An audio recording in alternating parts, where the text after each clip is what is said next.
Welcome back to the channel. We hope you're having a blessed day wherever and whenever you are. And guess what? We're back for another daily reading. And still in the book of John, we started a series called Where to Start in the Bible if you've never read the Bible. And we're all the way up to chapter 16 today. Are we? A round of applause, chapter 16.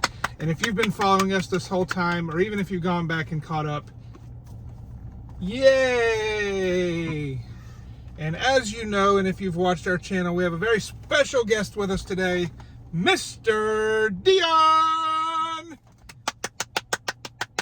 And Mr. Dion is going to read out of the ERV, the easy to read version, and he's going to read today chapter 16.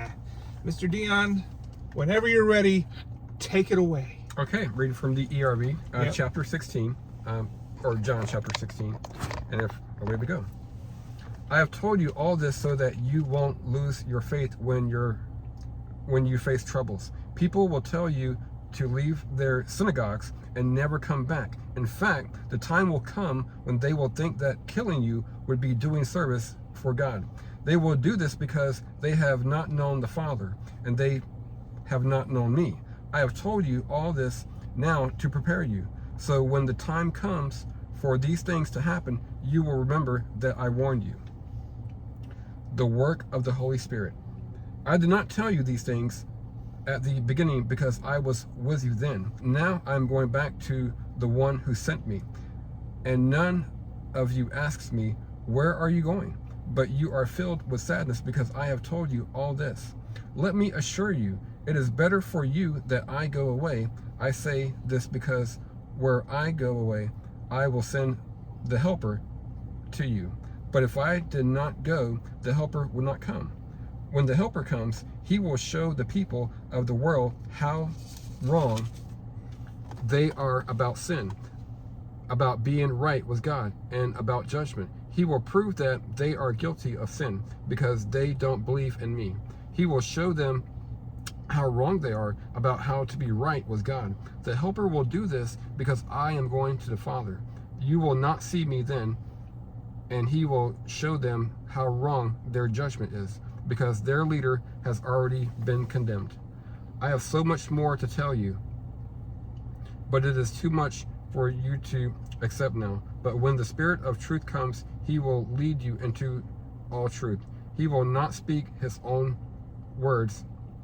He will speak only what he hears and will tell you what will happen in the future. The Spirit of truth will bring glory to me by telling you what he receives from me.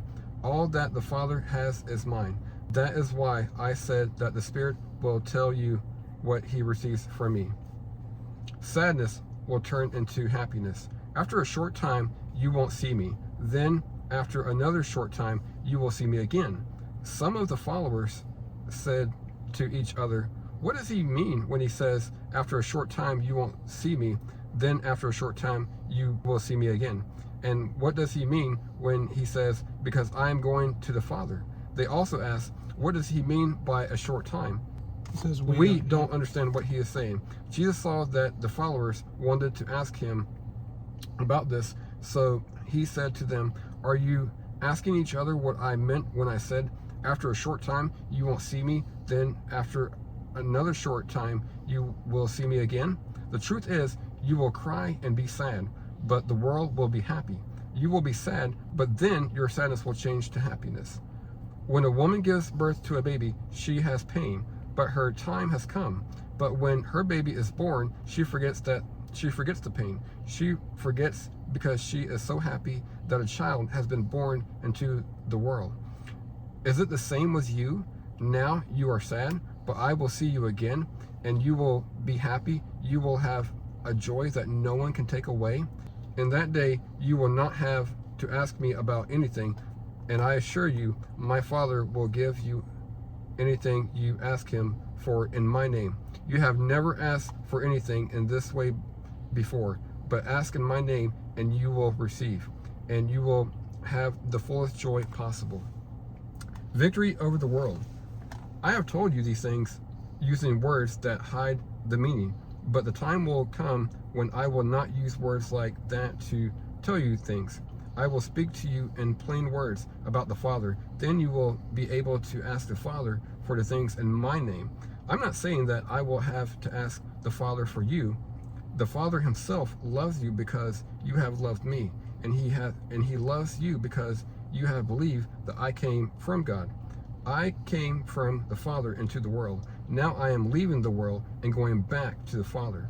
Then his followers said, "You are already speaking plainly to us. You are not using words that hide the meaning. We can see now that you know all things. You answer our questions even before we ask them.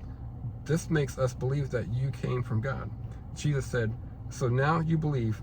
Listen to me. A time is coming when you will be scattered, each to his own home. In fact, that time is already here. You will leave me and I will be alone. But I am never really alone because the Father is with me. I have told you these things so that you can have peace in me. In this world, you will have trouble, but be brave. I have defeated the world." So that was John chapter 16 in the ERV. And Mr. Dion, thank you for joining us this morning and reading. Now it is kind of a, so it's kind of weird saying this. It's the easy to read version, but that's because it's short and broken up into small sentences. But it can be difficult to read in a flowing manner. If does that make sense? Like, it's easy to understand and to read, but it's like when you're reading it out loud or your brain is trying to get it to flow, it's very choppy. Does that make sense? I guess. Yeah. Yeah, that's just what I've noticed when reading it. But either way, it's definitely, would you say it's an easy translation to get started with if somebody's never read before? Yeah, I'd put it right there with the NIRV and the NLT. I think all three, the ERV, NLT, and NIRV are all in the same category. So, yeah. Very cool. So, guys, we're going to be right back with you tomorrow at 8 a.m. Eastern Time. Be there or what? Be square. There you go. We'll see you tomorrow. God bless.